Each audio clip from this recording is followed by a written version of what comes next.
সেনা সদস্য পরিচয়ে বরিশালের মেয়ে সুইটিকে বিয়ে করতে এসে পুলিশের হাতে গ্রেফতার হয়েছেন ময়মনসিংহের টিকটকার শান্ত।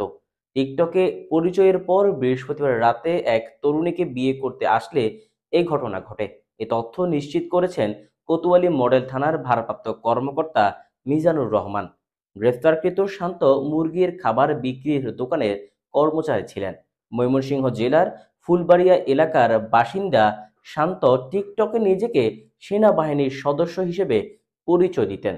ওসি মিজান আরো বলেন, ভুয়া সেনা সদস্য শান্তকে দেখে মেয়ে পক্ষের লোকজনের সন্দেহ হলে তাকে আটক করা হয়। এরপর সত্যতা যাচাইয়ে লেবুখালী সেনা ক্যাম্পে নিয়ে গেলে শান্তকে কোতোয়ালি পুলিশের হাতে তুলে দেওয়া হয়। এ সময় তার কাছ থেকে সেনাবাহিনীর নকল গেঞ্জি উদ্ধার করেছে পুলিশ। এ সময় ওসি মিজানুর রহমান আরো বলেন, সেনাবাহিনীর নকল লোগো খচিত গেঞ্জি ও মাস্ক কিনে তা পরে ভিডিও ও ছবি টিকটকে প্রচার করে তরুণীদের প্রেমের ফাঁদে ফেলতেন।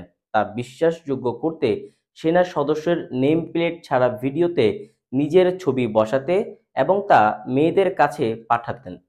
এরপর তরুণীদের বিশ্বাস অর্জন করতে ভুয়া সেনা সদস্যের কার্ড বানিয়ে তরুণীদের কাছে পাঠাতেন শান্ত। এক পর্যায়ে প্রেমের সম্পর্ক গড়ে তুলে বিয়ের প্রস্তাব দিতেন। বরিশালের বিয়ে করতে আসার আগে তিনি গত 16 জুন বাগেরহাটে এক তরুণীকে বিয়েও করেছেন এই প্রতারক।